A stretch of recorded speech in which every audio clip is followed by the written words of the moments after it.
Olá, vamos para a leitura de mais uma psicografia. Hoje a gente vai conhecer o relato do espírito Jorge Balbicione.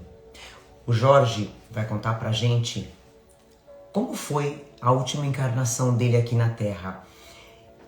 Só pra gente fazer uma síntese, ele se casou com a esposa do pai dele e depois o pai dele se tornou o obsessor dele. Ele passou por um bom tempo sendo obsidiado pelo próprio pai. Vamos entender um pouquinho mais essa psicografia?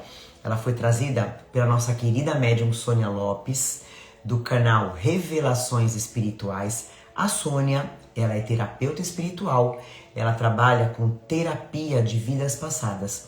Se você se interessa pelo assunto, procura a Sônia no canal Revelações Espirituais. E agora, vamos ao relato. Passei a noite trabalhando. Precisava entregar a encomenda. Meu pai era arquiteto, eu, marceneiro, adorava o que fazia. Papai casou-se 3 vezes, mas eu era o único filho. Ele sempre se casava com mulheres bem mais novas. Jussara, sua atual esposa, me ligou e disse: seu pai foi hospitalizado, venha rápido. Eu tinha uma ligação muito forte com ele. Quando cheguei ao hospital, segurei em suas mãos e ele me falou: dê continuidade ao trabalho. Pai, você vai se recuperar. Dessa vez não, meu filho. Não deixe ninguém se aproximar de Jussara. Essas foram as suas últimas palavras. Jussara tinha a mesma idade que eu, 37 anos, e papai tinha 79. Ele conquistava mulheres novas com presentes, carro, apartamento, joias. Eu sabia que ela não o amava, estava com ele por interesse. No funeral havia muitos amigos. Papai era querido e simpático com todos. Voltamos para casa, Jussara e eu. Eu estava completamente triste. Amava o meu pai. Jussara veio me consolar, me fez um chá e disse: procure descansar. Amanhã conversaremos. Ela foi para o quarto. Eu fiquei no sofá até pegar no sono. Acordei no dia seguinte com cheirinho de café. Até então, meu olhar para a Jussara era como esposa do meu pai. Mas algo mudou. Ela preparou a mesa e me chamou para tomar café. Estava sem maquiagem, cabelos molhados e falou: vou te ajudar com os trabalhos. Sou arquiteta. Posso fazer os projetos para você executar. Você não precisa fazer isso. Mas eu quero. Seu pai não me deixava trabalhar. Eu passava meu tempo em estética, comprando roupas, uma vida fútil. Ele queria me agradar. O tempo passou, demos seguimento à empresa, mas a cada dia eu estava mais encantado com Jussara. Ela fez um projeto para um quarto de bebê e me levou para discutir os detalhes, cores, madeira, e depois perguntou: está com fome? Sim, hoje não tive tempo para almoçar. Vou fazer o jantar. Cozinho básico. Se você não se importar, está convidado. Respondi: claro que aceito. Tomei um banho e fui para o jantar. Entrei e o cheiro da comida estava ótimo. Surpreendi-me com o tempero e disse: estava muito bom. Obrigada. Ficamos em silêncio e depois ela falou: estou com medo de ficar nesse apartamento tão grande. Medo de quê? Pressentimentos. Parece que tem alguém me vigiando. Eu lhe disse: você está de luto. É natural que se sinta frágil. Você quer casar comigo? Você é solteiro. Eu sou viúva. Assim eu não fico sozinha. É só por isso? Ela respondeu: não, eu gosto de você. Tenho admiração pelo que você é. É recente a morte do meu pai. Como posso me casar com você? A nossa vida só diz respeito a nós. Ninguém precisa saber o que fazemos. Não estou interessada no seu dinheiro. Eu tenho o meu. Eu disse a ela: eu aceito cuidar de você. Vou ser uma boa esposa, ela disse. Então, resolvemos nos unir. Estávamos felizes. Os negócios estavam indo bem. Jussara era amável. Chegamos em casa depois do trabalho. Acendemos as luzes e levamos um grande susto. A casa estava toda revirada. Pratos e copos quebrados no chão. Os sofás rasgados. Jussara falou: meu bem, entrou ladrão na casa. Chame a polícia. Os policiais averiguaram tudo e disseram: a casa não foi arrombada. Vamos falar com os empregados. Eles nos orientaram a colocar câmeras dentro da casa. Jussara ficou muito nervosa. Instalamos as câmeras por toda a casa e, passado um tempo, ocorreu novamente. Fomos ver nas câmeras e foi assustador. Os objetos voavam sozinhos e com muita força. Jussara entrou em desespero. No quarto, as roupas se rasgavam, travesseiros eram lançados longe. Pensei: meu Deus, o que pode ser isso? Eu disse a ela: vou contratar um especialista para instalar câmeras com alta resolução. Quem sabe vamos desvendar esse mistério. Dona Lourdes, que trabalhava na casa, falou: Senhor Jorge, são espíritos que estão fazendo isso. Procure ajuda espiritual. Jussara disse: Lourdes tem razão. Já ouvi falar que espírito não morre. Meu bem, vamos passar um tempo na casa dos meus pais. Não quero mais ficar aqui. Eu lhe falei: precisamos resolver isso e não fugir. Chamei um padre para benzer. O padre veio, orou e os copos saíram dos armários e voaram. Então, buscamos uma jovem médium. Ela falou: existem irmãos desencarnados nessa casa. Mas o que eles querem? Nem todos aceitam a morte do corpo físico. Querem suas vidas de volta. Além do seu pai, existem tantos outros como com ele. Eu disse: meu pai? Mas ele me amava. Éramos amigos. Sim, mas você se casou com a mulher dele e ele não está aceitando isso. A sua felicidade com Jussara o fere profundamente. Por que ele não vai para a luz?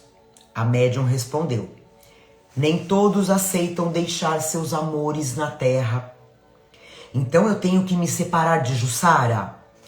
Não, ele precisa aceitar a sua nova condição. A médium começou a conversar com o meu pai.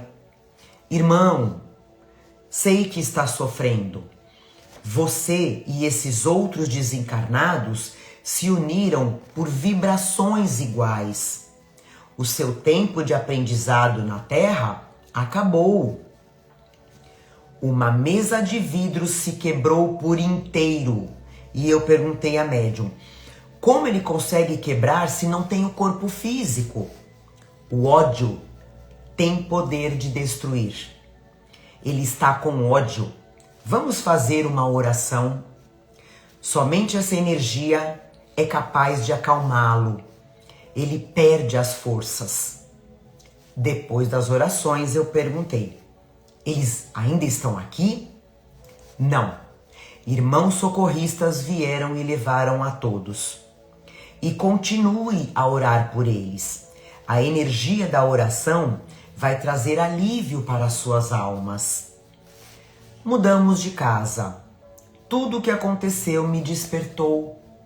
Eu não sabia que somos espíritos imortais e que todos nós que estamos encarnados somos espíritos temporariamente em um corpo físico e que eu não precisava me sentir culpado, pois não havia desrespeitado meu pai. Quando chegou o meu desencarne, por ter conhecimento de que o espírito não morre, aceitei ajuda logo após o desligamento do meu corpo físico. O reencontro com o meu pai foi emocionante. Ele falou: meu filho, perdoe o seu pai. Não tenho que te perdoar. Sei que ficou confuso após a sua morte. Nos abraçamos e choramos. Ele falou: venha morar comigo. Aqui também temos casa. Tudo aqui tem tecnologia avançada. Estou encantado com esse mundo dos espíritos. Após um tempo, chegou Jussara. Deus é inexplicável. Tudo nessa vida espiritual tem vida. Nada morre. No espírito, todas as experiências vividas, profissão, amizades, família, nada se perde. Não perdemos os nossos entes queridos. Eles estão todos vivos, esperando por nós, tudo ao seu tempo. Agradeço a médium Sônia Lopes, que escreve a minha história. Gente, que relato incrível, maravilhoso. Como abre os nossos olhos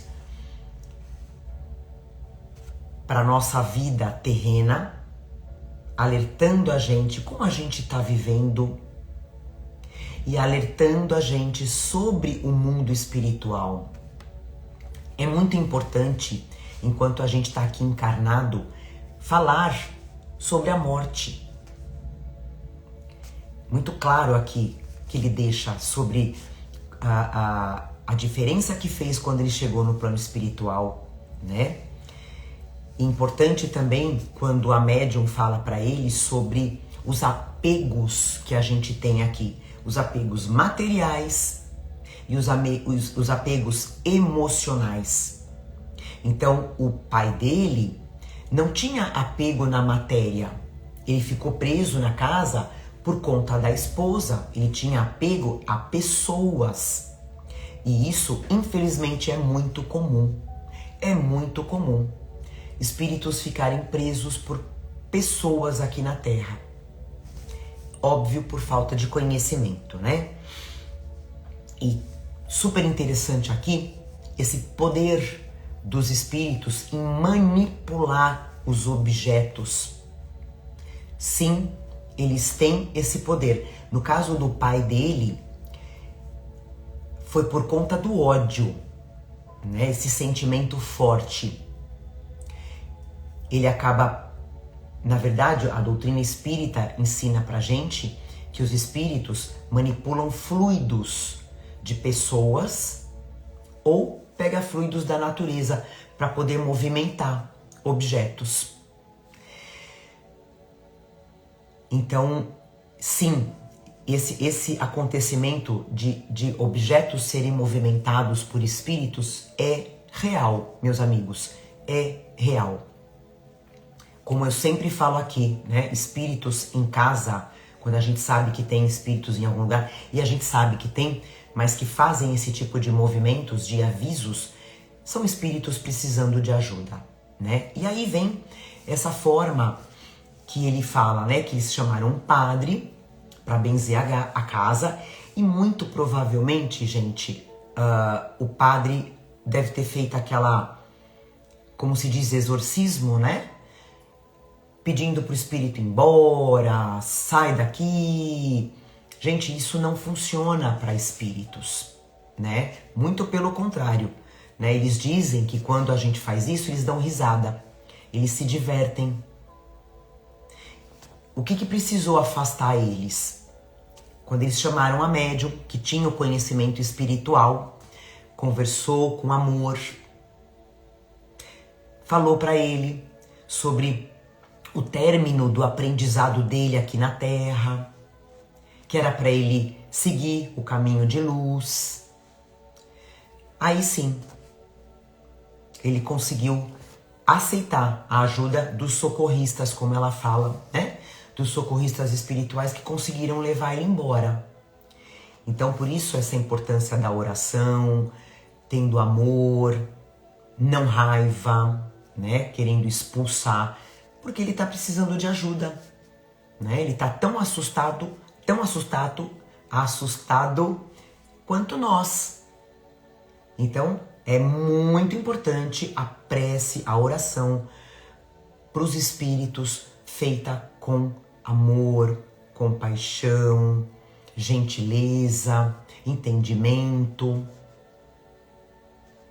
Só assim que a gente consegue encaminhar os espíritos. A gente não tem que afastar, que mandar embora.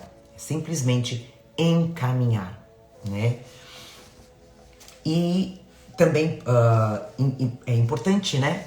O pai dele, praticamente, como ele fala depois, que ele estava confuso, né? Por isso que ele estava fazendo isso.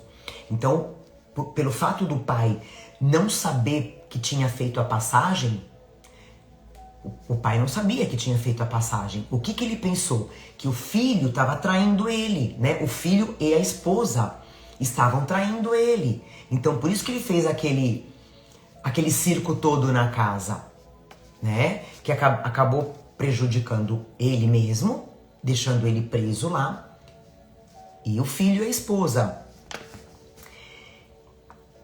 É importante também, né? O fato do filho ter aprendido com tudo isso sobre a imortalidade da alma, do espírito. Ele começou a se interessar pelo assunto durante a vida dele. E aí, quando ele faz a passagem, ele conta pra gente, quando ele faz a passagem, ele logo é resgatado, ele logo aceita ajuda e se encontra com o pai. E ele deixa muito claro, nada se perde, amores, né, conhecimento, nada se perde. Tudo tem o seu... Sempre vai existir o reencontro no tempo certo. Por isso a importância, gente, da gente estudar, da gente compreender o mundo espiritual, ter essa certeza, né? E um fato aqui que eu esqueci de comentar, muito legal, do pai, quando o Jorge faz a passagem, do pai convidar ele para morar na casa dele. E é exatamente isso, né? Nas colônias, os espíritos constroem a sua casa de acordo com a sua evolução, né? E os entes queridos que vão chegando podem morar junto. Olha que coisa linda, gente. Então, se você teve algum ente querido que fez a passagem, calma, né? É tudo, como ele fala aqui, tudo é passageiro, a nossa vida é passageira, né? O reencontro vai encontrar e a gente vai morar junto. Olha que coisa linda. Então, vamos estudar, meus amigos, vamos nos interessar pela doutrina espírita, lendo os livros de Allan Kardec, do Chico Xavier, tá? E vamos ficando cada vez mais craques nesse assunto, porque nenhum corpo aqui é eterno.